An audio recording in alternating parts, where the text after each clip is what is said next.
It took just 7 minutes for this tornado to make a path of destruction more than a mile long. And in that path, you're going to find hundreds of trees like this snapped in half and dozens of buildings like that collapsed all the way to the ground. Looks like what you'd expect to see with either a tornado or a significant wind event. Just before 3 a.m., the tornado dipped down into this industrial business park. The large garage door there was ripped off. Fortunately, the early hour meant only a few people were around. He said it just sounded like an explosion. Like the finale in a fireworks, and boom.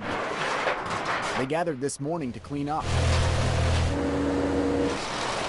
not knowing when they'd be back to work. A lot of the HVAC units and buildings all around here were stripped off of the rooftops. The tornado started here, grew to 50 yards wide, and traveled 1.25 miles to a small neighborhood. Daylight this morning, I was devastated. I could not believe that there was that kind of damage. No one was hurt, but some homes had damage. The tops of the trees were gone. Only one family's house suffered severely. And I could hear all the sticks in the roofing snapping.